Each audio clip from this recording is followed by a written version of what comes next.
The Beginning After the End. Volume 9. Capítulo 374.5. Por outros olhos.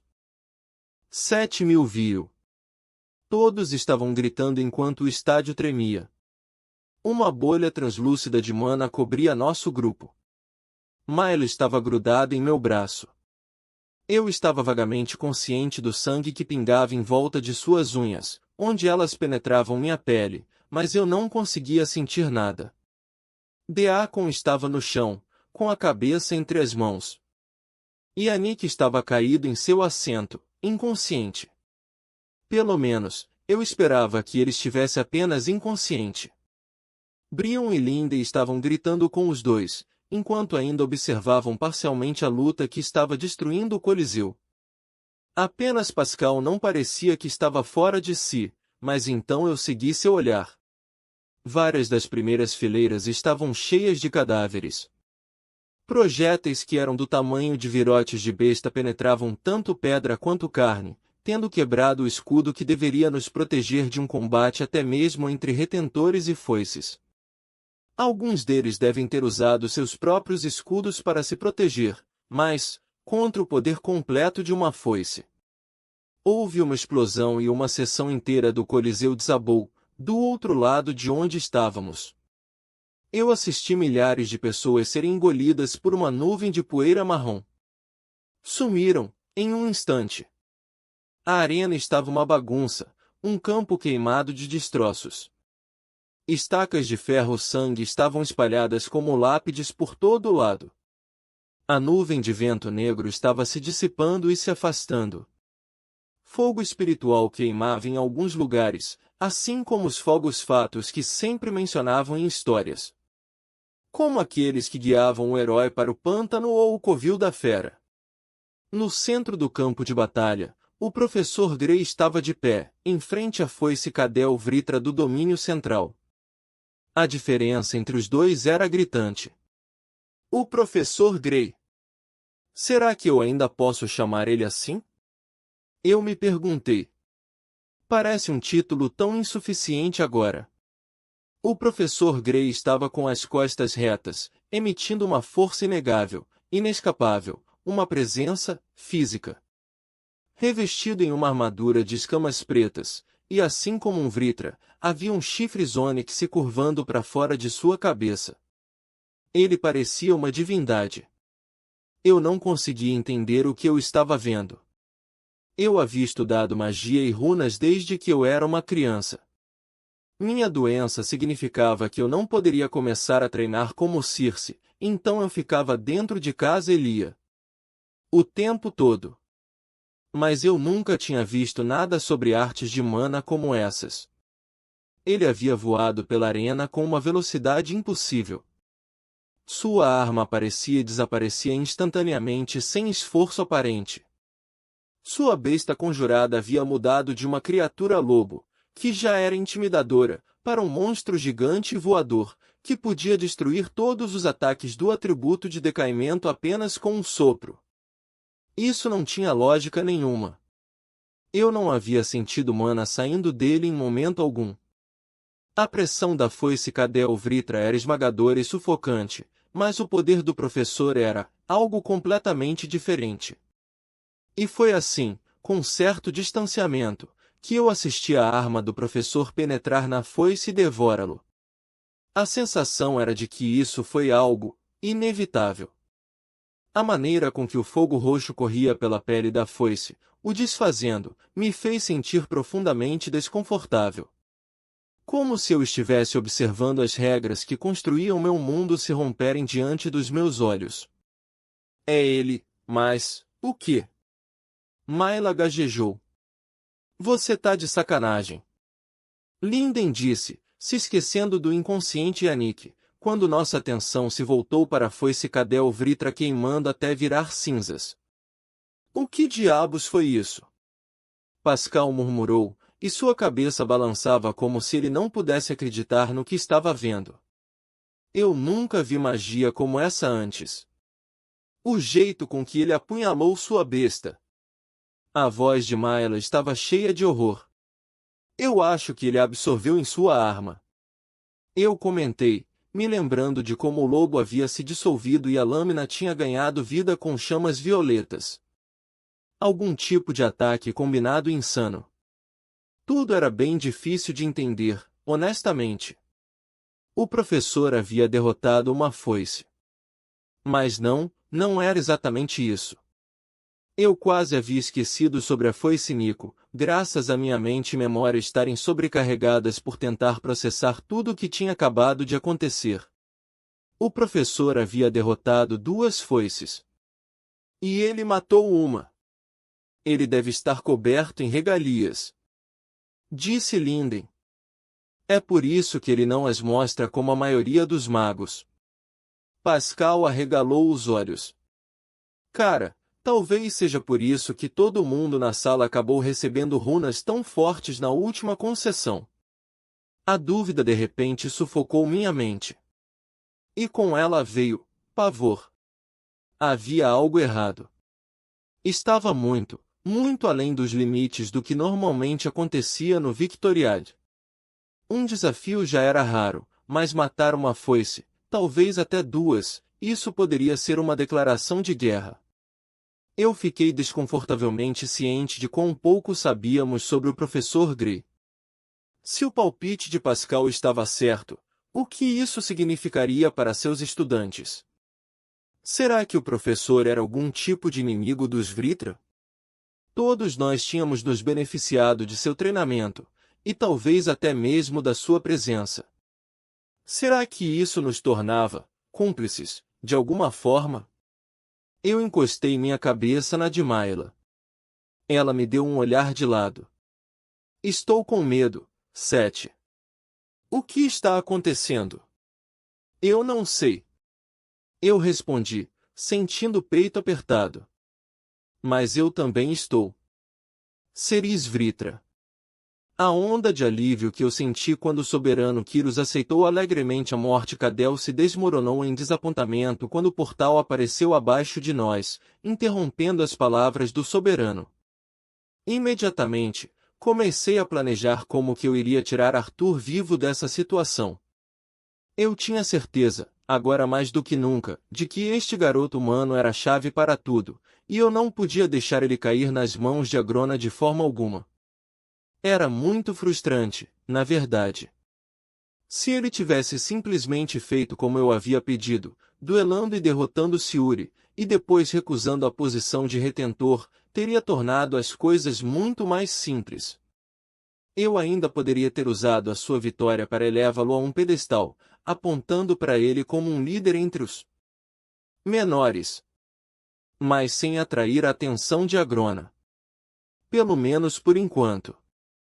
Mas esta vitória era muito grandiosa e muito adiantada.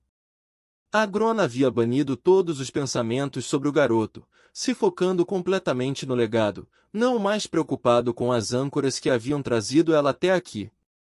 Isto era útil. Não duraria para sempre, é claro, mas se eu tivesse apenas mais alguns meses para trabalhar. Se eu não encontrasse alguma forma de levá-lo para longe daqui, então Agrona iria desmontá-lo até que só sobrasse o essencial, e pesquisar como os poderes de éter de Arthur funcionavam. Eu já tinha visto o suficiente dos calabouços e laboratórios abaixo de Tigrinka Elun para saber exatamente qual destino que o aguardava. E mais aterrorizante do que perder Arthur era a possibilidade de que Agrona pudesse, de alguma forma, descobrir uma maneira de controlar o éter a partir do corpo dissecado de Arthur. Dada a situação, até mesmo me revelar valeria a pena.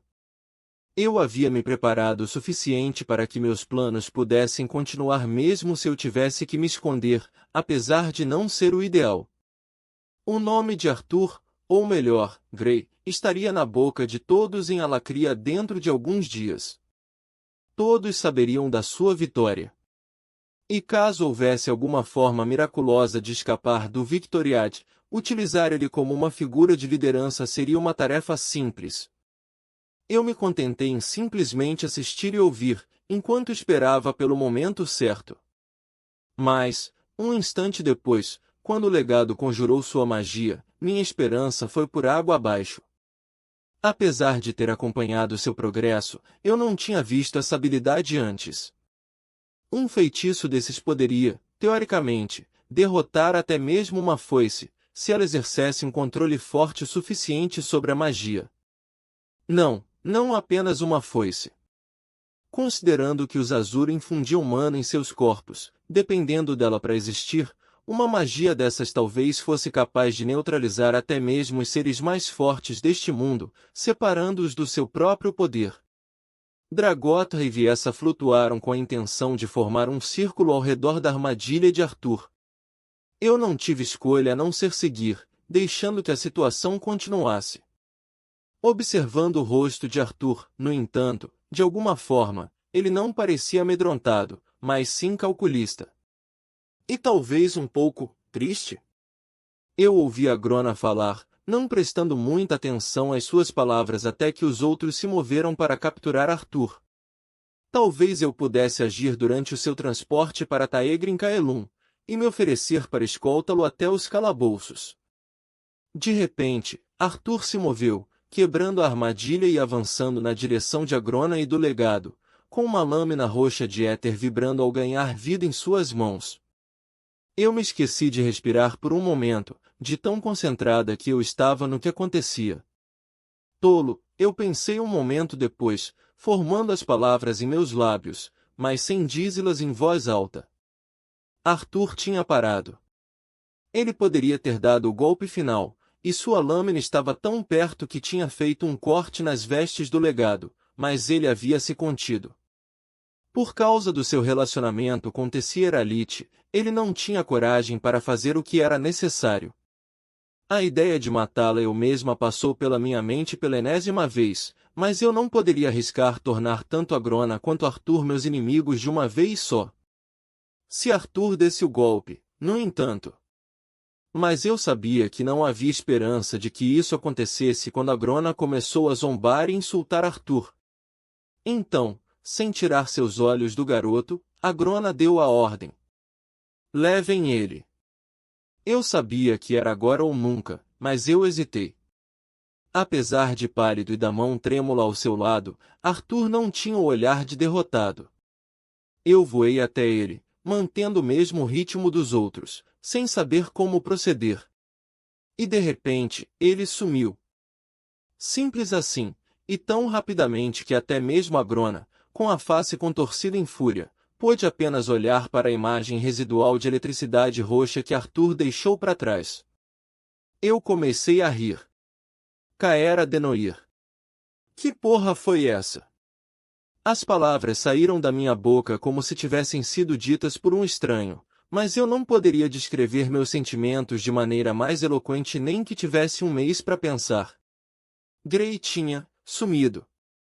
Simplesmente sumido.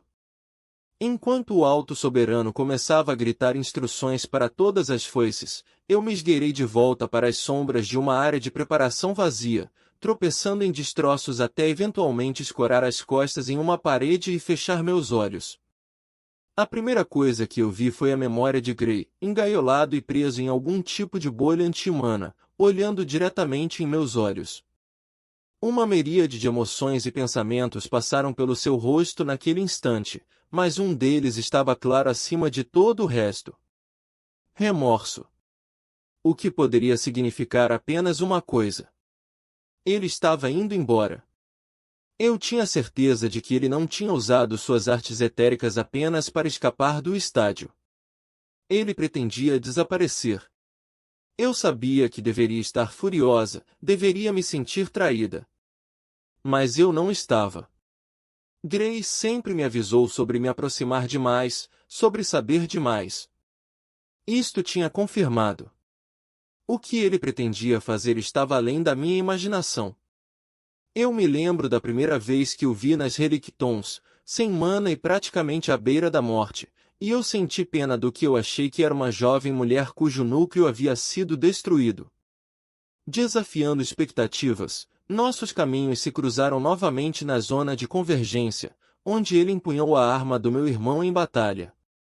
Isso já seria o suficiente para não ser mera coincidência, e ainda assim, depois descobri uma misteriosa conexão entre ele e minha mentora vitalícia, Foice Cerise. Então, apesar de ter sido alguma força maior que nos uniu, éter, destino, ou a vontade de alguma divindade além dos Azura, eu sabia que era eu quem deveria decidir meus próximos passos. Independente de Grey me incluir ou não em suas aventuras, eu deveria escolher o que fazer de agora em diante. O que quer que isso seja. Eu disse em voz alta, me apertando contra a parede, que estava tremendo sutilmente. Separadamente e simultaneamente a essas considerações, a luta de Grey com Cadel estava tocando rapidamente em minha mente. Apesar de ter lutado lado a lado com ele, os poderes de Grey pareciam tão enigmáticos quanto no começo. Era fato conhecido em Alacria que a foice Cadel não era apenas uma foice, ele era o lacaio particular de Agrona, lidando com assuntos que requeriam a atenção particular do Alto Soberano. De acordo com Foice Cerise, ele tinha sido nomeado foice quando Agrona começou a se preparar para a guerra com Dikaten há quase 15 anos atrás, mas mesmo antes disso ele já era mais poderoso e mais perigoso que outras foices. E ainda assim, Grey tinha o derrotado em um combate individual, matando onde todas as pessoas importantes do continente viriam. Minha garganta se fechou enquanto as perguntas tropeçavam perigosamente em meus pensamentos. Havia muito mais aqui do que uma derrota memorável. Porque o Victoriade revelou que Grey não apenas conhecia Foice Cerise, mas também Cadel e Nico. E até mesmo Agrona, a julgar pela maneira que ele havia falado. Mas qual era o seu relacionamento? Por que Grey fez esses desafios? Quem era Grey, de verdade? E o que ele estava tentando fazer? Será que eu estava certa quando eu sugeri para Foice Cerise que ele era nascido Azura?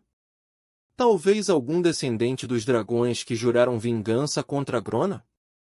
Se eu não tivesse me aventurado ao seu lado nas Relictons, eu quase acreditaria que ele fosse um Azura completo. Pelo menos isso explicaria o seu controle sobre o éter. Ou, eu senti uma emoção crescer dentro de mim, ele poderia ser um dos magos antigos. Um Jin, que sobreviveu dentro das Relictons e se escondeu de nós desde que os dragões os exterminaram. Era verdade que ele tinha uma relação com as Relictons, muito além de qualquer outro ascendente que eu conhecia. Até onde eu sabia, nenhum ascendente na história havia descoberto uma dessas ruínas antigas antes, muito menos conversado com um remanescente Jin. E ele tinha essas runas espontaneamente manifestadas, runas divinas, uma das quais o permitia até reviver relíquias daquela cultura antiga. Minhas bochechas ficaram vermelhas. Até mesmo pensar sobre essas coisas fazia com que eu me sentisse como uma garotinha. Mas a verdade era que eu não conseguia pensar em uma explicação razoável para como que Grey estaria no centro desse poder todo. Tendo atraído a atenção do próprio Alto Soberano, que raramente saia dos confins de Taegri em Kaelum, lá nas alturas das montanhas da presa do Basilisco. Eu percebi com uma certeza repentina e absoluta que Grey era um dos seres mais poderosos do mundo. Se ainda não fosse, ele seria. Eu sabia com igual certeza que eu não estaria contente em retornar para minha velha vida, sabendo que ele estava lá fora, em algum lugar. Minha mimada vida de nobreza, meus esforços para estar à altura do legado do meu irmão como ascendente, até mesmo a realidade de que eu era uma nascida Vritra cujo sangue havia se manifestado, tudo isso parecia completamente sem importância diante de quaisquer inovações que o Grey havia feito e que continuaria a fazer. Isso era poder real, o tipo que poderia redesenhar o nosso mundo. Um pequeno sorriso apareceu nos meus lábios quando me lembrei de uma conversa que tive com Severin, há muito tempo atrás. Nós estávamos brincando de lutinha nos jardins com espadas de madeira, cada uma gravada com o símbolo do éter, é claro, e o duelo se intensificou até que eu bati acidentalmente nos nós dos seus dedos, forte o suficiente para que ele gritasse de dor. Envergonhada, eu o provoquei dizendo que ele tinha se curvado ao poder da minha magia de éter, mas ao invés de ficar bravo, ele simplesmente sentou na grama e abria e fechava as mãos com uma expressão pensativa. Um dia, eu vou ser um ascendente, irmã. Eu vou entrar nas Relictons e aprender sobre tudo isso de verdade. Eu ainda me lembrava claramente de como seus olhos brilhavam enquanto ele me olhava do chão, e seu rosto estava sério demais para um garoto que não tinha nem 12 anos ainda. Então ninguém vai precisar lutar mais, nunca mais. Nós poderíamos transformar o mundo no que a gente quisesse. Eu ri. Você pode fazer com que chova caramelo para nós então? Lenora disse aos cozinheiros que eles não podiam fazer mais depois que eu peguei alguns escondida. Mas Severin nem sequer sorriu. A primeira coisa que eu faria é garantir que ninguém te leve para longe da nossa família. Eu criaria um mundo onde você estaria segura contra o clã Vritra. Uma enxurrada de pensamentos e emoções conflitantes tomou conta de mim, e eu percebi que haviam lágrimas descendo pelas minhas bochechas. Vindo de fora da segurança da área de preparação vazia, eu podia ouvir o barulho de milhares de passos correndo da arena, de pessoas gritando, dos ossos do Coliseu se movendo, de magia vibrando. Tanta vida sendo vivida, dor e medo e admiração misturadas, e ninguém completamente certo do que havia acabado de acontecer. Eu considerei os estudantes de Grey, provavelmente espantados e aterrorizados, sem nenhum contexto para ajudá-los a entender o que haviam acabado de testemunhar. Meus pais adotivos estavam em algum lugar lá fora também, provavelmente correndo para conseguir um portal de tempos VAR de volta para o domínio central, para que evitassem o envolvimento em qualquer consequência do que ocorreu hoje, e já pensando em sua versão dos fatos para quando as conexões de Grey com o alto sangue de Noir viessem à tona. Talvez a coisa certa a se fazer fosse sair e ajudar.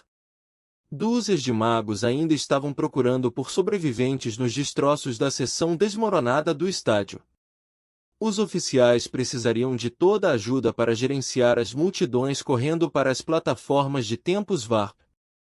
Mas quando eu finalmente me afastei da parede e limpei minhas lágrimas, havia apenas uma coisa que eu conseguia pensar em fazer. Eu precisava saber o que viria a seguir. E para isso, eu precisaria da minha mentora. Já tinha passado da hora de conseguir algumas respostas de verdade.